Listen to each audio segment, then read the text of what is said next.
also over 4 years old. Our very first Brighton Hour was over 4 years ago today.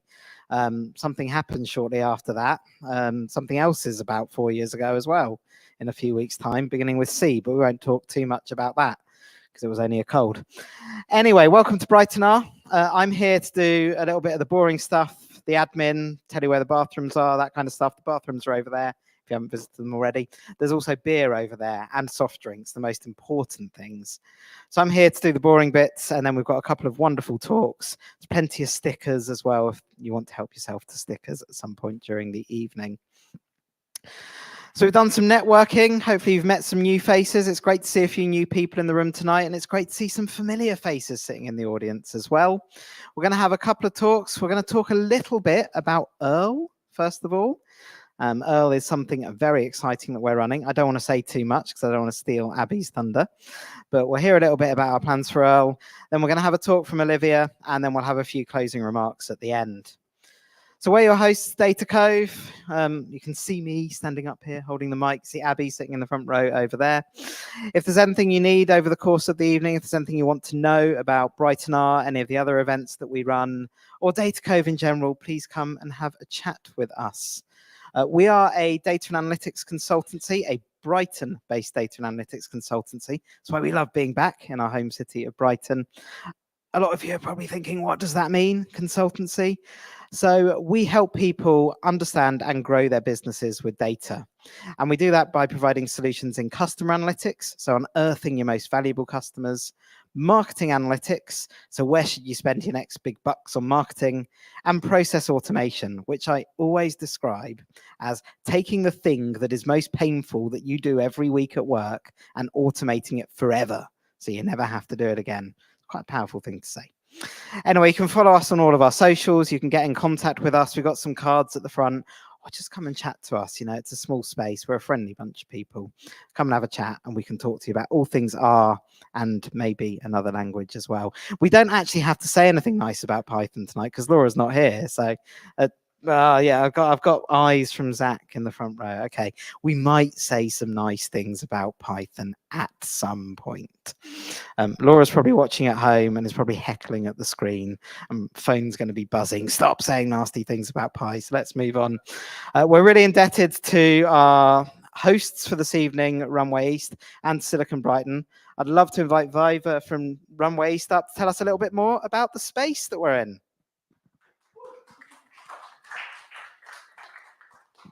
Hi, everyone, and thank you for coming. So Runway East is just a beautiful co-working space company. We have offices in London and in Brighton. If you'd like to book a viewing, you can scan a QR code that's just on the desk there. And after the event, I have a little bit of time to show you around the office spaces if you'd like. Thank you very much. It's wonderful to be here. It's a new space for us at Brighton Hour. It's great to come somewhere different. It's really vibrant. It's really lovely. It's great to see a different space in Brighton. Hopefully everybody here will get to enjoy a little bit of a tour afterwards. We couldn't run this event without the wonderful support of Silicon Brighton. This is where it all started. It's one of Silicon Brighton's kind of first user groups and first events. So it's really great to have Steve back here to come and tell us a little bit more about Silicon Brighton. Thank you, Jeremy. Yeah, it was our first one, wasn't it? Very first Silicon Brighton meetup was Brighton Hour. So, hi everyone, my name's Steve. I work with the wonderful Maureen, Charlie, and Grace, who can't be here tonight. We all organise Silicon Brighton. We're a community initiative. We support technical growth. We try to across the southeast. We're a kind of umbrella, I guess, for a lot of the groups down here. We help facilitate some of their sessions. We find them sponsors yeah, just make sure that all of these events can be broadcasted far and wide so that everyone can appreciate them. Lots of groups that we support. The list seems to be growing every month, which is fantastic. All of them are free to join. All of them, you can come in both person and join online. Everything's recorded too. So if you miss it on the night, you can view it. turnaround's a couple of weeks, so bear with us. We get quite a backlog, but they will end up there in the end. And yeah, most importantly, everything's available to everyone. So they're all a slightly different order to what I'm used to. We couldn't do what we do without people that support us. So we've got a big list here of companies and freelancers, businesses who pay a little bit amount each month to help fund the work that we do, and it's super appreciative. So yeah, if you see your employer here, then definitely say thank you, and if you don't, go and tap them up tomorrow and ask them to get in touch. But we do need lots more help still. So a lot of the groups are in need of speakers, in need of sponsors as well. We've just rolled out a new sponsorship offering for larger companies who might be hiring, or new product launches, keen for a bit of positive PR, whatever it might be. Keen for organisers too. One of our groups, in fact, I think it might be listed there, Sussex Data Science down here, has just lost its organisers. So if there's anyone here interested in data, it's got a bit of an academic kind of aspect to it. Maybe you're from Sussex or Brighton Uni and you'd be keen to find out about being an organiser, then speak to us later. Volunteers, so we usually have a couple of people come along and help with organising the drinks and pizza. So if you're interested in volunteering, let us know. And supporters, that's companies here that pay a little bit each month. So yeah, we still need lots of help. We've got some values. I won't kind of read them out, but they're there.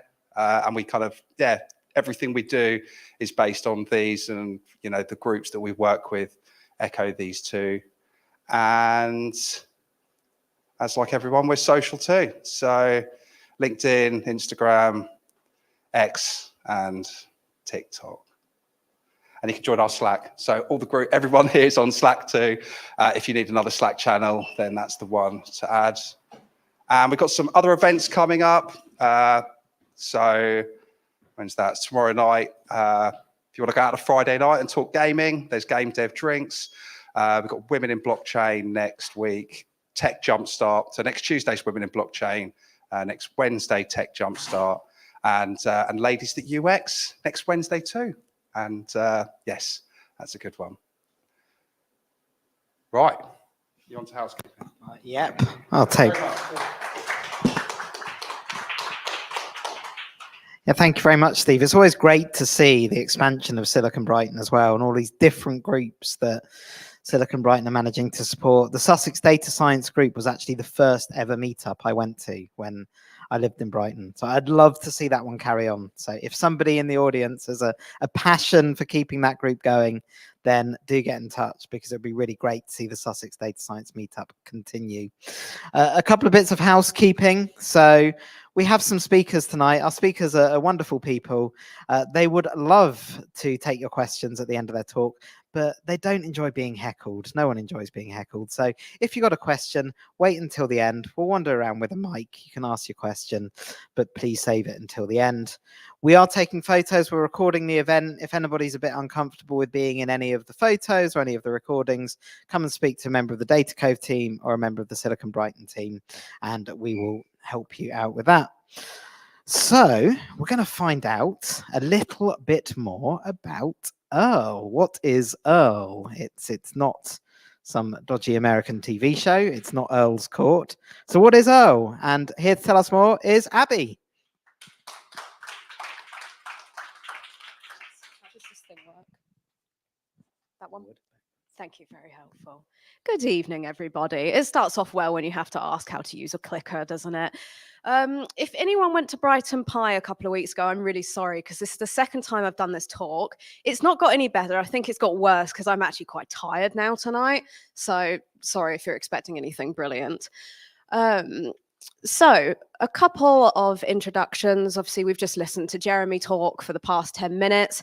You don't want to hear me repeat the same. Laura's not here because she couldn't be bothered, but we're both here at the front. I'm not going to introduce us as a company. We do data and stuff. We do R and Python and numbers and things. So that's probably enough for you. And they're all on the board if you've already forgotten what Jeremy said. If you wanted this to actually be helpful, by the way, I'm really sorry, you've come to the wrong talk. So we do lots of events, obviously, as well across the country, as Jeremy went through. So we now go to Bristol, Birmingham, Portsmouth, London, Manchester, Brighton, and Earl. I'm just saying that last time I actually did that and listed them all off. I got a round of applause for remembering it, and no one's given them. Thanks. There's a lot on there, and they've all been added in one go, guys. So apologies for the titles, because I got asked to do this talk the night before the event last time. And by reading them, you can tell how impressed I actually was that I was being asked. And when I showed this to my colleague, Laura, she thought that I was actually taking the piss, until she then saw that I'd left them on there, and she was awfully confused. But we're just going to briefly touch on Earl. So before I even start, how many of you in the room have heard of Earl before, with a show of hands? Oh my God, that is most of you. So you're beating Brighton Pie, and I'm pretty impressed. How many of you have been to Earl before in the past? Okay, let's change that. Everyone's hands is going to be up this time next year, I'm telling you. If it's not, then I'm not doing this talk again. So if you hadn't heard of Earl before, or you need a little refresher, this is Earl. This is still my favorite photograph that I found on the OneDrive just by chance the other week when I was scrolling through. I mean, look how great Jeremy looks. He's such a male model for Zara, isn't he? It's wonderful. So Earl is a cross-sector conference for R and Python. So we do a mixture of talks. We have traditional 30-minute talks and then some lightning talks as well, which are 10 minutes. We have workshops, which will be available on the 3rd of September.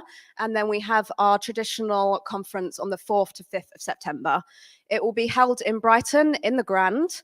And then we have an evening event in the i360, which is kindly sponsored by Posit themselves. So although I can't give any little leaks as to what the other workshops will be on, there's rumors that there may be another big tech giant coming that have a little bit, they have 4 little squares as their logo, possibly. So we'll see. And we also have some Shiny for Python ones. If anyone likes Python, Zach, please learn Shiny. You've got to do it. It's the only person I know in the room that does Python as their main language. So we do also have some wonderful keynotes for Earl. Some of you guys may know Andy, especially Lincoln, who is coming to speak. We've also got Crystal, who is the senior data scientist at the BBC, and Hadley Wickham, the author of the Tidyverse, and many other things are, which everyone is very excited to know that actually, yes, he is in Brighton. People seem to be very confused by that. It won't be virtual. He is coming to Brighton. So please do come and get tickets to see him. Thank you, Jeremy. So why should you attend Earl? I mean, we usually have 200 to 300 attendees per day. Most people are in senior positions and they represent large companies. And some of them you might just recognize. I mean, they're pretty big, aren't they? So if you want to get involved with Earl, you can actually speak alongside our giants as well. So you want your name next to Hadley Wickham? Scan the QR code and come and speak at Earl. Oh, you do also get a free ticket as well, so you'll get to stay and network while talking. So I'm just going to leave that up for a second just for people to scan. And the deadline is in March, so please do get your applications in, whether that's on R or Python, whether it's on software, data analyses, anything.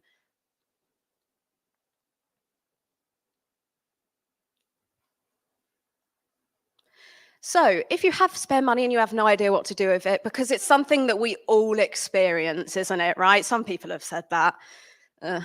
Then please do get involved and sponsor Earl. The opportunities start at £199, and we can do anything bespoke, something small but impactful, all the way up to having your name all over the conference. So please come and find myself or Jeremy and join our massive sponsors as well. So tickets.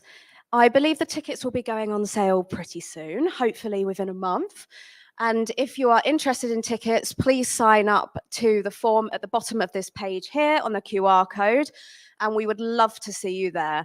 Students will probably get a discount, and a couple of sectors will as well, and hopefully some Brighton R people, because we love you all the most, clearly, will also get a discount. So please sign the form to make sure that you're getting the announcements first. I'm just going to finish to make sure everyone's finished scanning. But yeah, thank you so much for listening. If you have any questions, obviously come find Jeremy and I. I know Jeremy said everyone's eager to take questions. I'm actually not, so I'm going to go and sit down and hand back to Jeremy. And if you want to ask questions, then chase me at the pub. Thank you very much.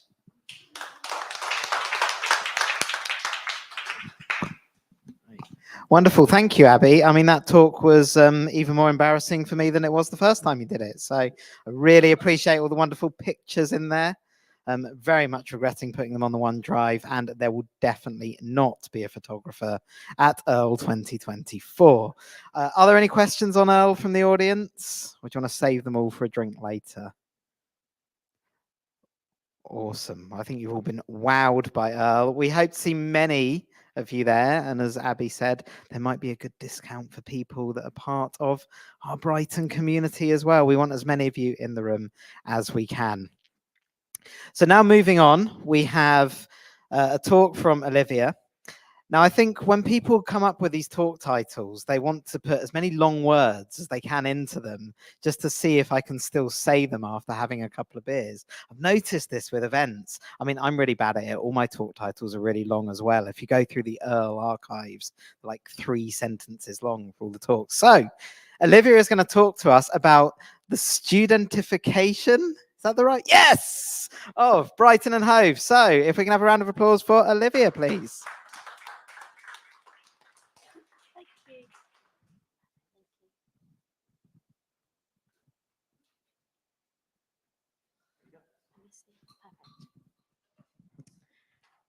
Hi everyone, it's really great to be here this evening. Tonight I'm going to speak to you about my own research, the studentification of Brighton and Hove. I thought this talk would be the perfect opportunity to bring to light some of the opportunities and challenges the Brighton community has been dealing with in the past, present and future regarding the student population. What I aim to do is walk you through the conceptual and theoretical framework, the results and discussion of this research, and finally get you thinking about how much you really know about Brighton and Hove yourself, but more importantly, how you can use art in your urban and segregation studies and how I deployed it myself. So, a little bit about me then. I have recently graduated from the University of Bristol in geography, and while I was there, I predominantly worked with large geospatial datasets in R. I quickly became fascinated with 2 elements: the spatial, when phenomena happens, and the temporal, when phenomena happens, to really understand why phenomena happens. As such, what I aim to do is make you see and understand the spaces and places you either reside in, leisure in, or work in a little bit differently to how you currently know them. To begin with then, I want to ask you all a question. What is the first thing that you think about when you think of Brighton and Hove? For me, it's normally the pier, seagulls, or the pebbly beach. But is that really the full true story? In essence, no. There is another story to be told about Brighton and Hove. In fact, Brighton and Hove is one of the most age-segregated cities in the UK. So what that means then is where younger generations live and older generations live are completely different sides of the city, segregating themselves from one another, which I'm sure may come as a little bit of a surprise. But I want to use Brighton as a case study to change the way that we're seeing our city and understand the issues that we're really dealing with. A study published in 2016 brought this narrative to life. The top 3 most age-segregated cities in the UK are Cardiff, Brighton and Hove, and Leeds. Brighton and Hove are actually the second most age-segregated city in the whole of the UK. So we are already seeing the severity of the issue at hand. Before I dive into it though, the structure of this talk is going to be split into 5 sections to really understand how we got to a place of Brighton and Hove being the most age-segregated city in the UK. Initially, I'm going to provide an overview of the concepts used in this study. First of all, cities are really complex spaces. Segregation is embedded in every single city, specifically in the case of Brighton and Hove through age segregation and studentification. Secondly, I'm going to walk through my methodology. Initially, I will explore the theoretical framework of the index of dissimilarity that I deployed in R, and then a critique of current quantitative and qualitative metrics to adjust them to a UK context. Afterwards, I will touch on the data I used and finally the steps in R. Then I will explore the results of this project and ultimately argue what is changing the urban landscape through age, student population, and housing type. I will then elaborate on what some of the consequences of age segregation are in terms of changing the urban landscape. And finally, I will conclude by thinking about future projections and what future research could do, with the overall aim of everyone seeing Brighton and Hove in a little bit of a different light. So then, the pivotal element of this talk is that cities are not neutral spaces. In an ideal world, it's normal to think that cities have come naturally to be the way that they are over time. But actually, cities are really complex living environments. So cities choose who is included and excluded in specific areas. Cities are entangled with historical, political, and social dimensions, which in turn creates a really unequal environment. One of the ways this urban inequality is expressed is spatially through residential segregation, whereby different parts of the city are inhabited by different groups. The most well-known example of this, which I'm sure you're all aware of, is ethnic segregation or class segregation. But what about age segregation? Well, age segregation is a phenomena associated with older generations residing in different areas of the city compared to younger generations. Fundamentally, though, age segregation is never addressed in enough volume in both research and mainstream media. It is presumed normal and natural for old and young to not socially mix. Their lifestyle habits, needs, and recreational facilities and activities differ greatly, so why would they? However, not mixing creates specific age clusters in cities. So then, I want to show you that the nature, the causes, and consequences of age segregation should not be ignored. But why? Why does age segregation happen? Why do young and old generations not mix in Brighton and Hove? And ultimately, why do young and old generations reside in different parts of the city? What is actually creating this effect? Well, as I'm sure you're all aware, university students are everywhere in Brighton. In fact, in the 2021 census, there were over 40,000 full-time students in Brighton and Hove, which is nearly 15% of the total population of Brighton alone. But what does that actually mean? Well, ultimately, students are changing the urban landscape, known as the student cycle, which happens in 3 stages. Stage 1. First of all, there has to be a reason why students are drawn to Brighton and Hove. There are actually 3 higher educational institutes that Brighton and Hove offer: the University of Sussex, the University of Brighton, and BIM. Stage 2. This creates a booming student population for a reasonably small-sized city. And then finally, stage 3. That therefore means that there are areas in Brighton and Hove which are occupied and clustered by students, creating these really distinct areas. But how does a large student population relate to Brighton and Hove being one of the most age-segregated cities in the UK? Well, if we start at the top, as we know, segregation is when different parts of the city are inhabited by different groups. From that, a form of segregation is age segregation, when different parts of the city are inhabited by different age groups, namely young and old. Finally then, a process that can increase age segregation is studentification. The studentification thesis is when students and non-students reside in different areas. This in turn creates high age segregation as young students cluster together to form the perfect student living environment, whereas older non-students reside in different areas, driving separation and therefore segregation. So then, Now that we have an understanding of the concepts, segregation, age segregation, and studentification, I now want to build a story and answer what is actually driving segregation in Brighton and Hove. I'm going to argue that this phenomena has primarily been driven by the rapid increase in university students in recent years. Before I explore and discuss the results though, how do you measure the quantitative and geospatial dimensions of segregation? Well, residential segregation is a multi-dimensional phenomena, but in most studies, 5 quantitative metrics are used. However, segregation in this study will only be measured by evenness and calculated by the index of dissimilarity. The index of dissimilarity is defined as a differential distribution of 2 social groups among an areal unit. In essence, the index of dissimilarity measures the evenness of minority and majority populations that are either overrepresented or underrepresented in other areas. As such, where do different groups live? The index of dissimilarity values range from 0, no segregation, to 1, high segregation. This metric is based on Massey and Denton's work, which is in a US context.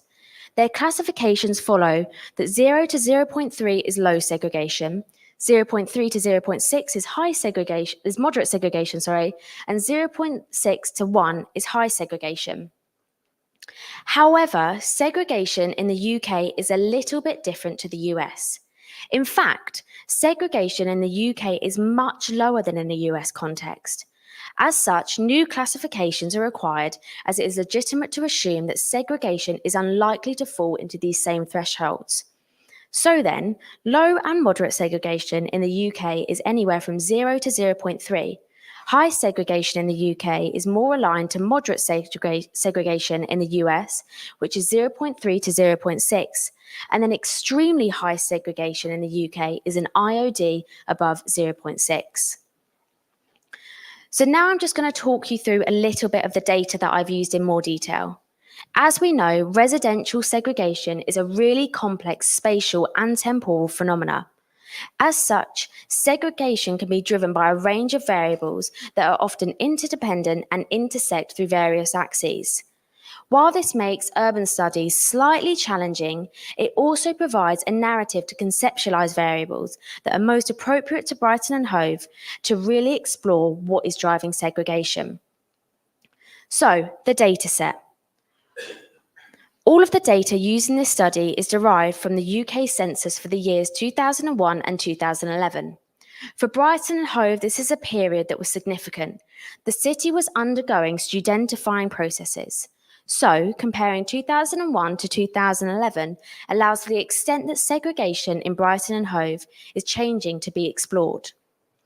Age is classified to acknowledge both younger generations, that of student age, and older generations, that of retirement age, to consider the extremities of age segregation in university cities like Brighton and Hove. Moreover, occupation type was used as a proxy for class, more specifically the NSENC. Class in this research takes into consideration full-time students, which would not have been considered at higher levels of classifications.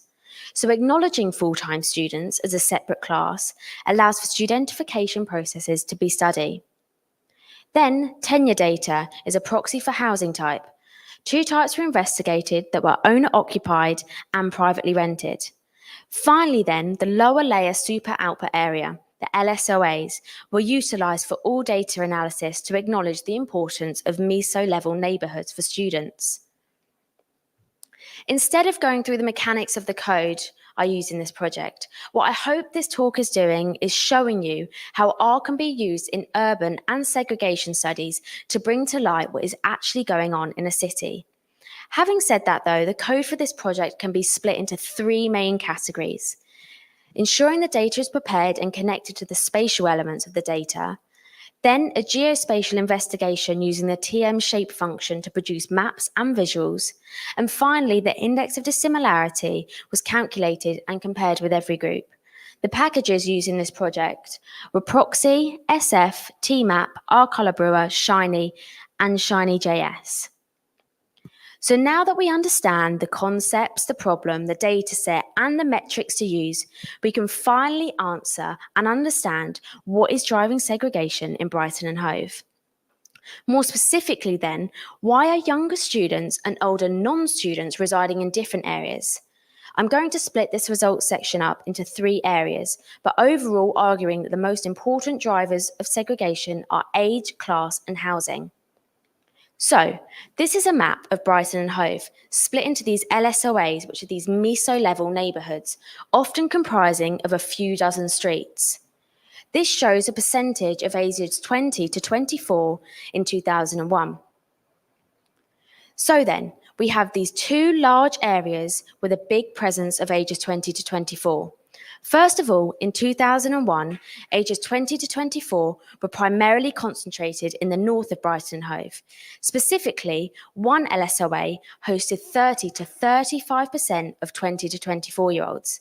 This is where the University of Sussex campus and the Brighton Falmer campus is located, as well as first-year student accommodation, which is therefore a highly age-segregated and age-homogenous area. But also, in the centre of Brighton and Hove, there is still a somewhat similar narrative, where the Brighton University Moulsecoombe campus is located. So then, we are already seeing the comparison with young age and students dividing the city. Whereas if we compare this to ages 20 to 24 in 2011, I'm just going to move these slides back and forth. There are 3 spatial changes which have occurred.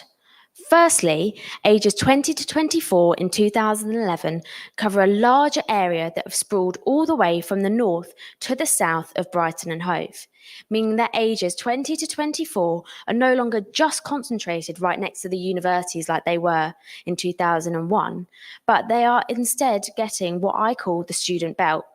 This is a massive increase of students residing in specific areas of the city. So then, students may not be living in student accommodation that's often situated near their campus, but instead in student houses. Secondly, ages 20 to 24 are highly concentrated in more LSOAs. For example, LSOAs near the University of Brighton, Moulsecoombe and City campus are hosting up to 40% of 20 to 24-year-olds. So, to unpack this a bit then, LSOAs are these meso-level neighbourhoods, which are comprising of a few dozen streets. But if 40% of the population of one LSOA is 20 to 24-year-olds, that is creating a really high intensity of ages, which is where age segregation therefore comes into the equation. Another way that you could look at this, though, is on the peripheral areas of Brighton and Hove, which are hosting a maximum of 10% of 20 to 24-year-olds. So then, there is something that's attracting and pulling ages 20 to 24 to this student belt and this central area, going all the way from Falmer to the seafront. This is a map of full-time students in 2001, which mirrors a somewhat similar narrative to ages 20 to 24. In 2001, full-time students were clustering and residing near the university campuses. Up to 80% of full-time students were residing in the Brighton Falmer campus and Sussex University campus. But also, up to 40% of full-time students were also residing by the Moulsecoombe and City Brighton campus. Another important note is that only 17 LSOAs hosted more than 20% of full-time students. So every other LSOA in Brighton and Hove is hosting less than 20% of full-time students, which again is creating these really few high-intense areas of just students, whereas all other areas in Brighton and Hove are hosting very few students. This is therefore creating very little social mixing between students and non-students and increasing segregation. Whereas if we compare full-time students from 2001 to 2011,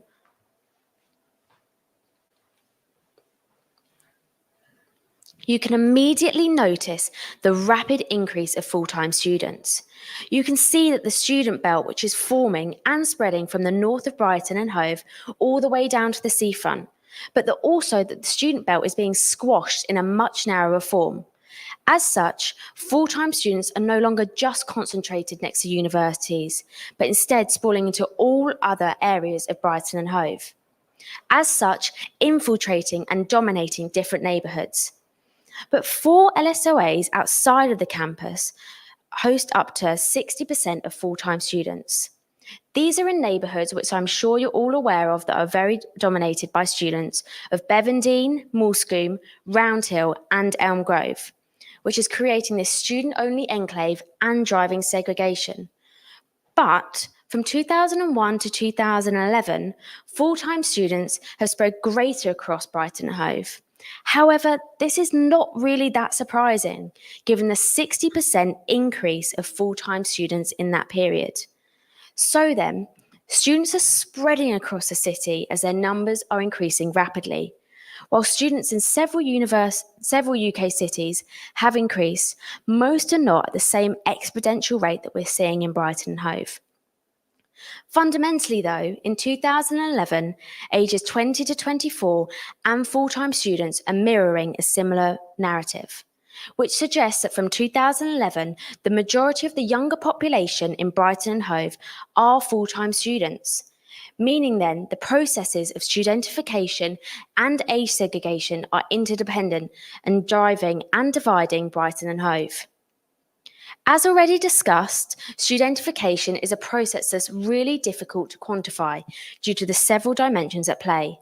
However, housing is also an important aspect in examining where studentification is happening and thus driving age segregation. Where students live and what type of housing they live in can vary depending on their year of study, but most often in first year, students live in student halls often situated near or by their campus, whereas in second and third year, students live in student houses, often outside or near the city. They are often privately rented and clustered in very small student areas and enclaves. This map shows the percentage rented from a private landlord or letting agent in 2001. This map looks slightly different from the spatialities that we've seen for ages 20 to 24 and full-time students. However, there is still a somewhat similar narrative at play. They are around the same LSOAs as full-time students and ages 20 to 24, creating these really compact student areas. Overall, though, student houses are age segregated and age homogeneous, which is increasing segregation. Whereas in 2011, this changes again. First of all, it is crucial to be aware that the rise in renting is not just a phenomenon attached to studentification, but instead applied to the wider UK housing market. Having said that, though, there is a link to where ages 20 to 24 and full-time students reside and rent. Renting is a clear dimension of studentification. Students want to live together. Students enjoy the freedom of living close enough to the university, but also far enough at the same time to have their own separate space. There are 2 areas where renting is high among full-time students, where the percentage of renting tenants that rented from a private landlord or letting agents increased from 2001 to 2011 is reaching up to 70% in some LSOAs in central Brighton and Hove. It is also important to remember that LSOAs are these meso-level neighbourhoods. So if 70% of one LSOA is demanded and carried out by student housing, this will create high segregation between students and non-students. Researchers have also come to notice the importance of the A27 corridor. This comprises of both Lewis Road and London Road, and where a large proportion of student houses in Brighton and Hove are situated. But why is this area that important?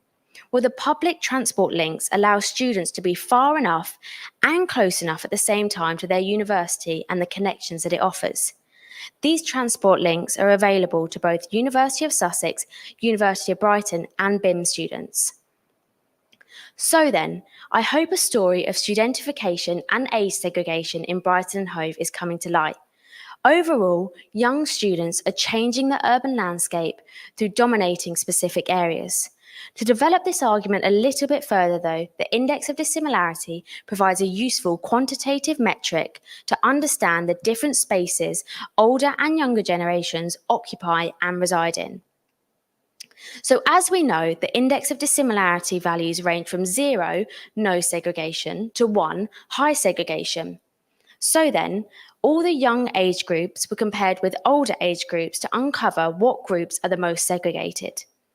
This shows the indexes of dissimilarity for the years 2001, 2011, and the percentage change for the two groups that are compared. First of all of the index of dissimilarity values in 2001 and 2011 fall into the category of 0.3 to 0.4. And while this may initially appear low, it is actually the UK's definition of high segregation. This therefore means that younger generations and older generations are residing in different areas. So, age is segregated in Brighton and Hove. The most segregated groups are ages 20 to 24 and 85 to 89. In 2011, their index of dissimilarity was 0.48, which is an 18.38% increase from 2001. What this actually means then is that nearly 50% of the population would have to move to create no segregation. But if we take a closer look, from 2001 to 2011, every group's index of dissimilarity increased, with a minimum of 15.42% and a maximum of 23.89%. This highlights that from 2001 to 2011, segregation of younger generations and older generations are increasing rapidly. This therefore means that age segregation is a serious concern that needs to be addressed. Secondly, if we compare the index of dissimilarity to class group, class in this study is not limited to full-time students, but also other occupations. First of all of the index of dissimilarities values for class fall into the category of 0.2 to 0.3, which in the UK context is actually low to moderate segregation. But as we know, age and class combined is increasing studentification. The class most segregated is higher professional occupations and full-time students, with an IOD of 0.39, which is a 34.35% increase from 2001. This increase in segregation is potentially linked to the emergence of the creative class in Brighton and Hove, which has been associated with the rise in working professionals.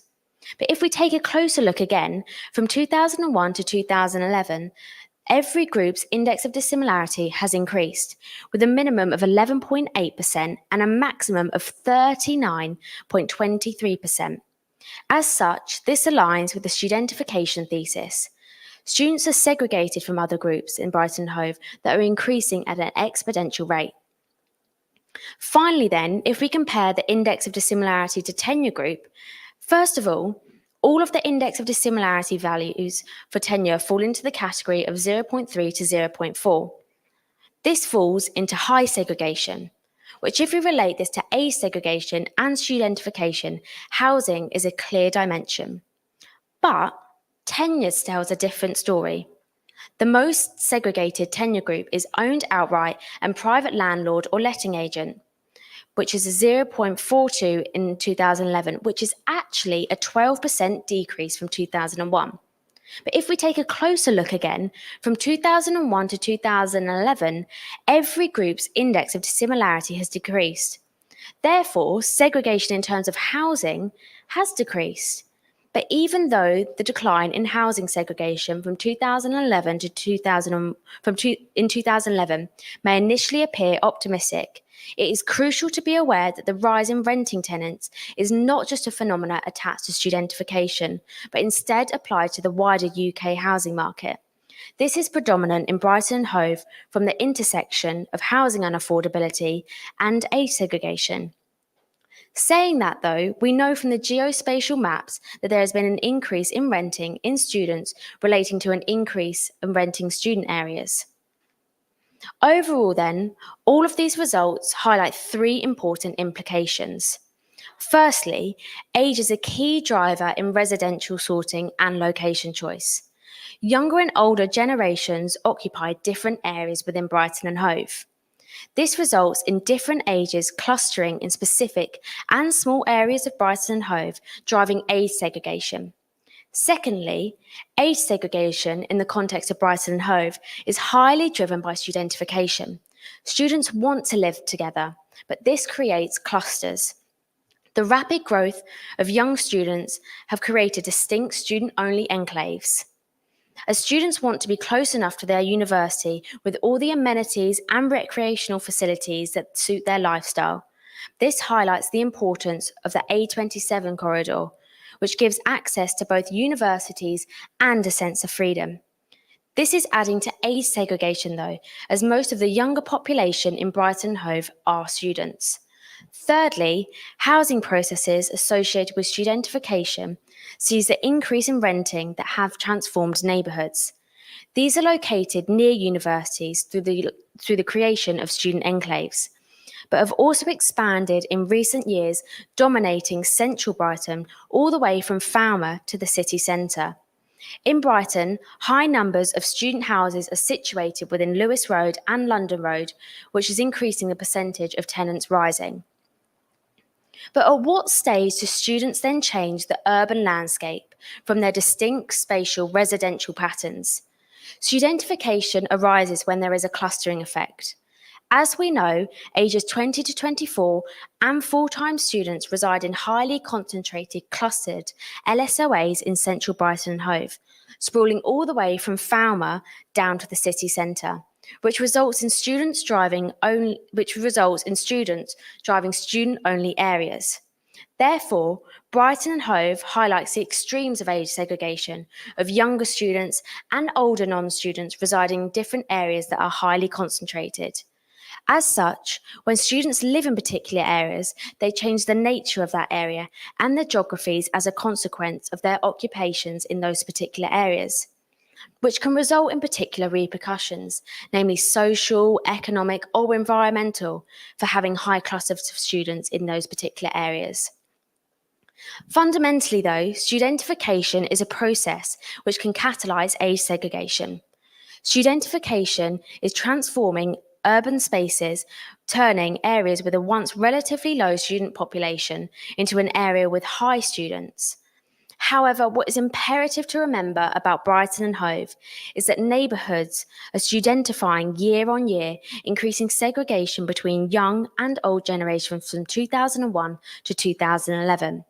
So what this means then is that age segregation and studentification is becoming more of a concern for Brighton and Hove. Future research would, however, benefit by studying the current trends and social dynamics of Brighton and Hove. This could be undertaken by following a similar methodology that this study poses, but considering the newest 2021 census as well. This would allow further questions to be considered. Is Brighton and Hove still a studentifying city, or is it now studentified? Has segregation between young generations and older non-students increased or decreased? Even though these results were not spoken about directly in this study, it is legitimate to assume that age segregation in Brighton and Hove is still prominent and increasing, given the rapid increase of studentification from 2001 to 2011. And it is reasonable to assume a continued increase of segregation in the future, but also that the measurement of index of dissimilarity for age in Brighton and Hove may actually fall into Massey and Denton's category of extremely high segregation, which is an IOD above 0.6, even though most segregation in the UK is actually classified as low to moderate segregation. In conclusion then, Brighton and Hove is an age-segregated city. This phenomena has primarily been driven by studentification through the rapid increase in university students. As such, younger students and older non-students reside in different areas that are becoming more segregated and studentified over time. This study has argued that the most important drivers of segregation in Brighton and Hove are age, class, and housing. Overall, though, segregation by age is often accepted as normal and natural. But now we need to consider the ramifications of rapid studentification that can lead to major consequences affecting our urban systems. So then, I hope this talk has made you think differently about how students are changing the urban landscape of Brighton and Hove, but also that age segregation is rising and concerning. I hope it has also made you see a space or place in the case of Brighton and Hove that is not just the piers, seagulls and pebbly beaches a little bit differently, but also how you can use art in your urban and segregation research. I've attached some of the references in case you wanted to read upon them, but thank you very much for listening.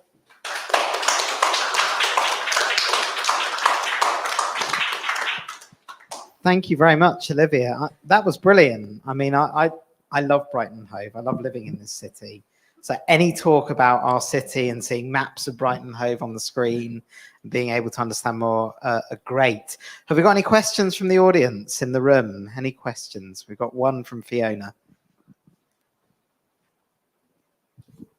You mentioned some of the ways that, well, you mentioned the phenomena that these neighborhoods have been transformed. And I was just interested if you had some examples of what you think might have changed about neighborhoods based on your findings. Yeah, so I guess if I went back a bit, so like studentification is like kind of a process. You can go down kind of different routes, you know, obviously the qualitative or quantitative. Kind of a qualitative example would obviously be going around the neighborhood. So for example, you know, it could be an area that was once a restaurant that's now turned into a nightclub, or, you know, something that's going to be applicable to that demographic in that area. You know, this transformation that's turning an area that may not be desired by students into an area that is now desired by students. You know, sometimes you could walk down the lanes, for example, and it might say something, you know, student discount on a Wednesday evening. You know, all of a sudden that's then a student area for that specific time frame. So it's adding those kind of specifics to a student demographic that they're going to love and pull and attract to. Yeah.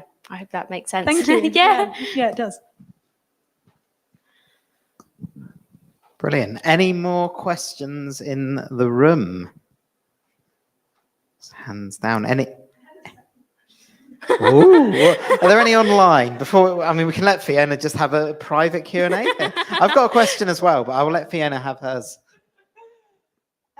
I was just interested because I worked in universities for many years. Oh, yeah. And I note that you looked at 2001 and 2011. Yeah.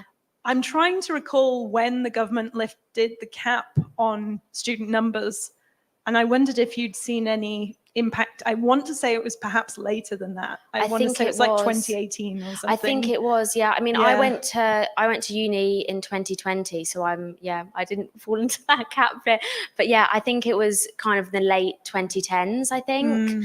But I mean, yeah, like when I did the research, the 2021 census wasn't available at that time. But I think it'd be so interesting to kind of see what that, you know, knock-on effect was, but also given the rate that it was, you know, the IODs, how quickly some of these neighborhoods were transforming, did that projection still carry on? Did it kind of, you know, I think it's such an interesting area that, you know, could be explored.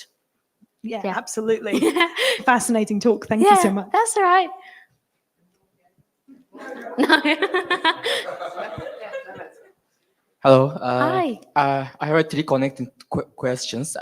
Is there any specific reasons why you didn't use the 2021 census data for this study? Or? Yeah, so when I was doing my study, the 2021 census data hadn't come out yet. But yeah, as I was kind of saying to Fiona, you know, I think it'd be such an interesting area to explore. You know, there's so many questions that you could pull apart and answer. So do you run any similar projects for the 2021 data, or did you read any research on that? And is there any similar pattern or is there any increasing of the students' age segregation? Yeah. What is the implications for that? So, I mean, I haven't done the research myself, but I'm sure, you know, lots of you guys here, you know, if you live in Brighton, you can walk down the road kind of 5-10 minutes and all of a sudden there's new flats that are being built specifically for students.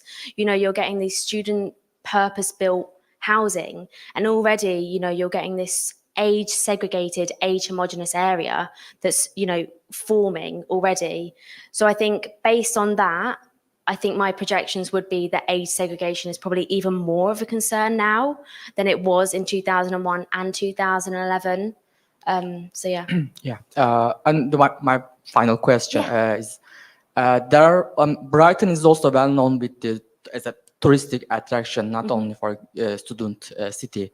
So is there any similar pattern available for some other student cities like Oxford, Cambridge, or Bristol, as you studied there? Yeah, of course. So with this study, because it was census data, that's available for the whole of the UK or England. So you can just specify what geospatial aspects of the census data that you want, and replicate it in whatever city you chose. So when I was at Bristol, I think a lot of people did their studies in Bristol, but I've lived in Brighton my whole life, and I thought when I went into it, I thought very naively, surely there's not an issue in Brighton. I think it's one of them topics where segregation, you think kind of ethnic segregation, class segregation, kind of the last thing that you think about is age.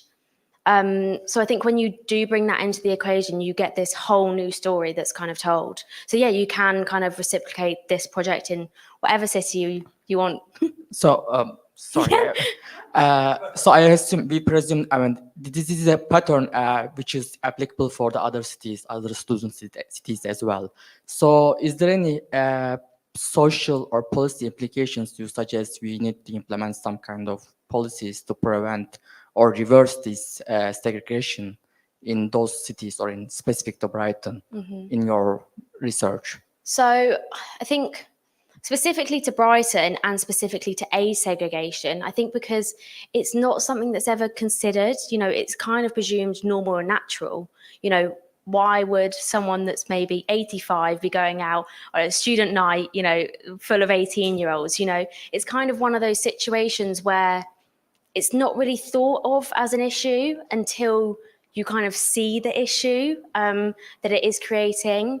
But I think as well, there's so many implications from age segregation. All of a sudden, if, you're not having that social interaction, that social mixing with someone that's older or younger, that can catalyze into so many different issues. So I do definitely think that it's something that needs to be looked upon. But what way that gets looked upon is probably quite a difficult challenge. But yeah. Okay, thank you. Surely Brighton Council, when it gave planning permission for the student blocks, knew that it was creating the problem. What did they do to ameliorate it at the same time? I don't know that question. I'm not sure. Yeah, I'm not sure. But, I think...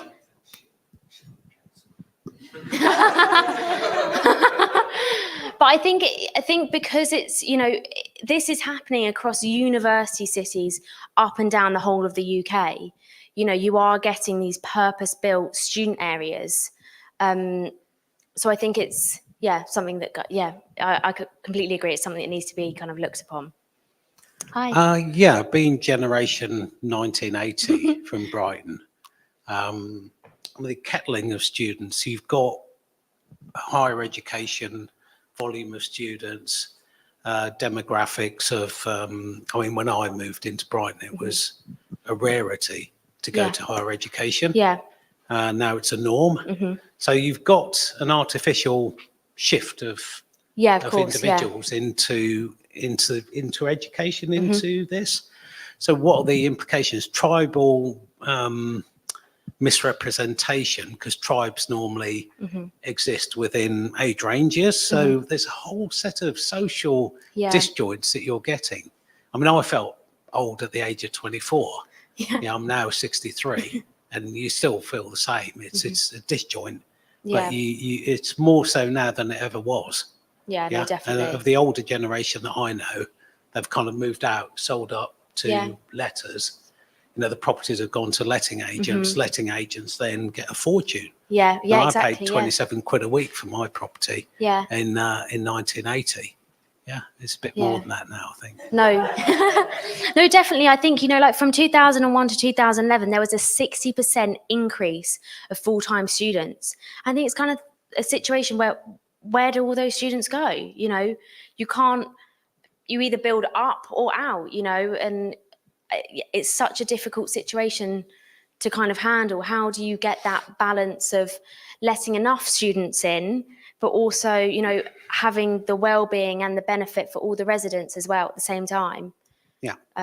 Yeah, it's I agree. I mean, It's having been called a boomer on a few occasions in Brighton, it's quite interesting. Yeah, Yeah, it's okay for you guys. You've had it all good. but yeah.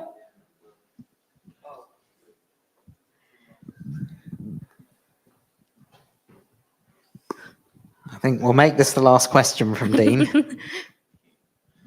I'm a parent of 2 young children, and in Brighton and Hove, there are similar problems with a declining birth rate and schools closing, etc. Have you thought about adapting this to that sort of problem? Yeah, I think it's definitely something, you know, obviously where the census is every 10 years. 10 years is a long gap, you know, that you have to kind of wait for this data to come out. And all of a sudden it's like, oh, so exciting, you know, you've got all this data, but then it's still, you know, a long period to wait again.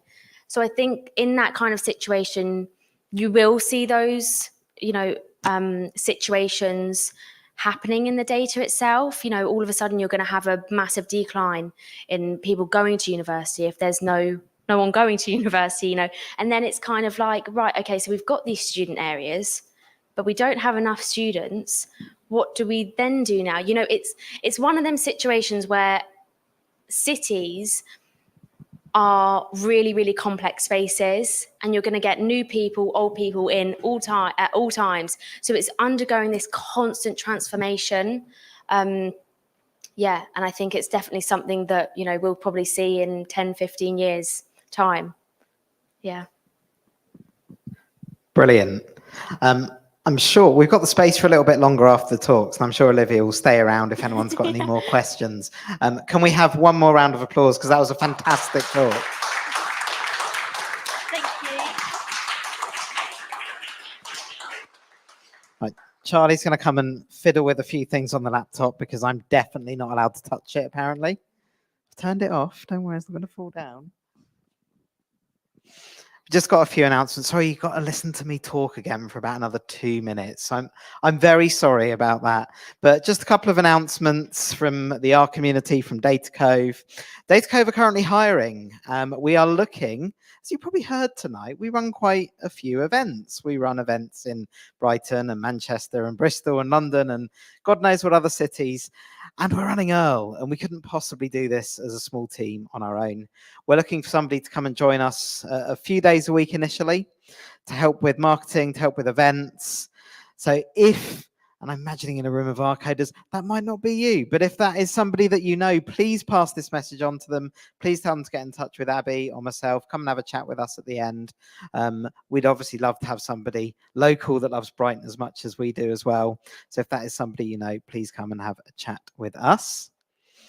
A few dates for your diary. We are back with Brighton R. Somebody asked me when the next one was. I actually didn't know. I hadn't read the slides. We're back in May. So we're back at the end of May with the next Brighton R, but we are in other cities before then as well. We've got an Our Ladies takeover in Manchester in March. So if you fancy a little trip up to Manchester, wonderful place that it is. I don't think it'll be that cold in March. No, it probably will be. It's always cold. Zach's nodding. It's definitely cold. We're back with the next Brighton Pie. That's a bit of a way away in July. And then we're back in London as well. So we've got our next London R event on the 25th of April. And some more events in other cities that are not listed here to be announced soon as well. Can't say too much yet. If you want to join our community, we have a Brighton R Instagram. Someone runs it, apparently. I've got no idea who does, but somebody runs a Brighton R Instagram. God knows what's on there. Please join, follow us. There's a Brighton R Twitter, which also somebody runs, apparently. No idea about it. This is sounding really great, isn't it? We've got a community on Meetup. We run that. We know what's going on with that. Come and join that one.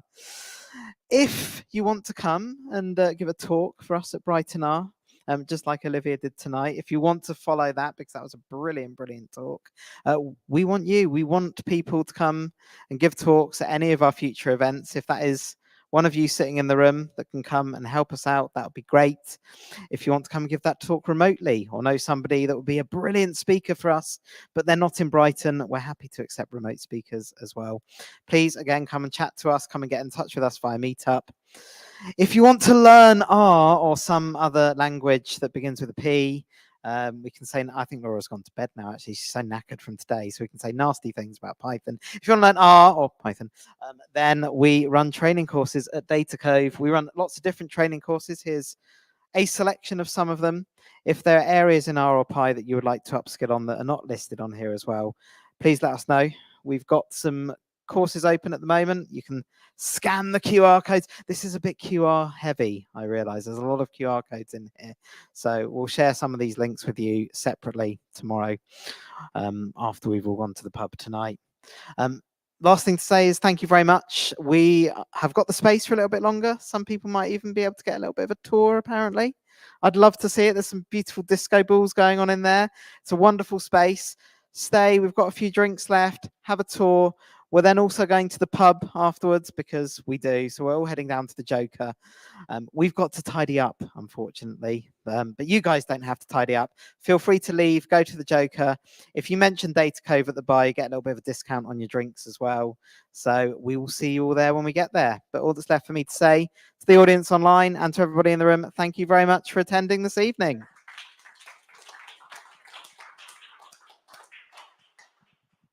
Thank you very much. We do have this space until 9 o'clock. So 9 o'clock sharp, we need to have cleared everything out. I can give a short tour downstairs for